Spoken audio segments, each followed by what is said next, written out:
This is a moment we've all waited for here since the last video. 143 cubic inch M8 engine putting down 182 rear wheel horsepower and an obscene amount of torque. Can we hear what this bad boy sounds like, Matt? Yes, sir. Let's hear it. I looked it up too. That's over like 2,300 cc's. That's a big dog. Big boy. Big boy.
If there was a picture in the dictionary to just describe badass, it'd be a picture of this bike. This thing is off the freaking hook.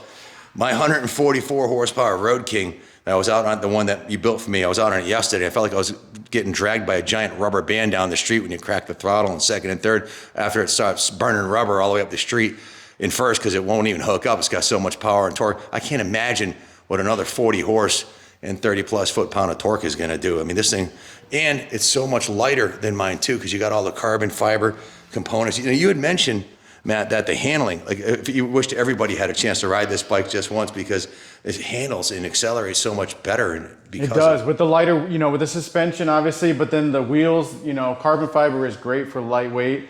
And everyone thinks about that, just the lightweightness, but you don't realize how much it does for your handling when you have that rotating mass and you're going through a turn and you don't have to push it through a turn and it just wants to just roll with you and just go wherever you want to go without having to force it. It's just a really, really enjoyable bike. Stoplight to stoplight, there's not a lot of, well, there's no V-twin production bikes on the market that I think would hang with this thing. There's not a cruiser on the market that will put down this kind of horsepower and torque reliably too. Reliably, yeah, like you said, you know, 182 is pretty good. The 172 is pretty good, but we hope Dan has a lot of good miles on this and enjoys the bike because it was a lot of fun putting it together, and he's happy with it so far. And the thing's straight nasty. And then we've got the 139 cubic inch monster over here. What's the scoop with this one? Yeah, this was another one that we worked with T-Man a lot on. We have a Dark Horse crank in here as well. A lot of similar components. The Behringer calipers up front. Different rotors that we use on it. Those are from Brake Tech. This started as an ST, so this was a Road Glide ST with the bronze wheels, the bronze lower rocker box. And so we just went full blacked out night version on this one. What are we looking at here? So this is from LS Fabworks. This is actually a Mishimoto oil cooler.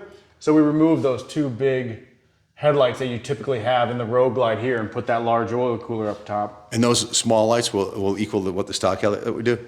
Yeah, so those guys, these are your headlights here. You also have two lights down there. Oh, wow. Off the floorboards. I didn't see those, yeah. Yeah, so we wired those into your headlight switch, or your high beam switch. So if I turn this on here. Holy shit, those are freaking bright, man. Even the turn signals are wicked bright. Yeah. Probably brighter than the stock headlight. So you got the Baja designs there for your headlights off the side, and then custom dynamics for your turn signals. And then when you hit your headlight switch here for your high beam, you get those guys as well. So you get the combo, the white and the amber. That's straight up badass, man. Wow. Yeah. Saddleman saddle. Whose floorboards are these? Those are Arlen Ness there, yeah. Wow. Really, really nice. What this one? Oh, you chain drive on this one? Yeah, this one's got a full chain drive. Again, it's got the A1 swing arm on it. Really nice. Do you feel the difference with the swing arm on there? I know it's lighter and stronger. It helps when you're handling the unsprung weight and all that, yes. Freaking awesome. Yeah. So what this one put down? This one's plus 165 horse and torque. 165. That's nasty. Yeah. Man, really nice. Love these turn signals you got in the bags here on the bag lids. That's pretty cool. The LED running lights. Whose exhaust is this? That's a D&D. So this was a D&D with a louvered baffle. And we set this one up for him because he wanted to be able to do certain things with it and still, this is his main bike, so still tour with it, still do everything he wanted to do. Didn't want it excessively loud. So we kept the louvered baffle in it, did a certain cam to make it a good torque cruising build. And I think we did that. What's the scoop with the oil cooler? The oil cooler down low, so that's from V-Twin Performance as well. It's just a full aluminum, like a half an inch thicker than stock. So just trying to keep your temperatures down. What'd you do to the suspension on this one? Suspension, we got Olin's up front and Legends in the back on this. Nice. Along with Krause's Top Tree and their full riser combo. Oh yeah, that's beautiful. Really, really, really nice. What year is this one? This is a 22 or 23? I think it's a 22. Beautiful piece. Really well done. Everything on it. It just looks sinister, man. That's a serious piece. And we got the FXR project, which has been on the back burner for you because you've been fixing everybody else's bikes, huh? Yeah, a lot of new stuff. Trying to keep up with the riding season. Maybe winter will bring some more FXR time into us. One of his clients has his 20-year-old son rides this Dyna right here, the East Coasting crew. That's a badass ride. And then Matt just finished this Stage 5 tire scorcher. Actually, Jimmy Laurinaitis put the cam in it and did the Stage 5 kit. The cam was Matt's spec. We wanted to take it to the next level because the production spec on the Stage 5 tire scorcher kit is not quite. This is one of the 3 baggers that we're building right now. This is kind of like a tribute bike to the Bagger Racing League. So it looks like, similar graphics. Just really cool piece. These are the same shocks that come stock on the 24 CVO ST. You did the Öhlins inserts on this too, right? Yeah, we added the Öhlins cartridges up front for you. Öhlins cartridges in the front. Really nice. Really nice. Came out nice. Yeah, it's a good looking bike.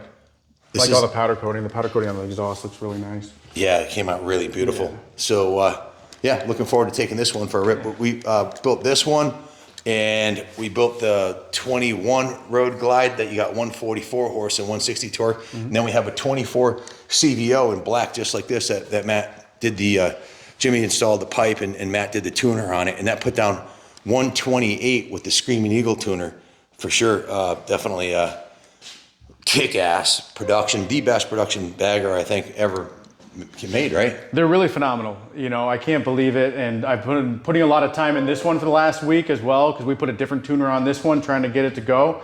And after some time working with the tuning and everything, got her going good. And I was amazed by what this one did. This one did 132 horsepower and 148 foot-pounds of torque with just changing the pipe and adding the Thundermax tuner on this one. That's some serious stout power for a production bagger. Serious. With not touching the motor. They come with, this is their high output 121, so it has the new head, the new intake track, induction module, their high output larger cam in it, and some really good stuff. So we changed out the pipe, put the D&D 2-in-1 on it. This has the big bore baffle in it and the Thundermax, and the results are incredible. If somebody wants to get their bike done by you, what's a way? How do they get on your schedule? Because I know you got a line of bikes waiting outside the door here, and you're pretty busy. How do they, if they want a world-class best of everything, or a stage 1 or 2 kit on their new bagger, how do they get a hold of you? Yeah, hit us up. The basic messaging for Instagram, Facebook, all those are good to go.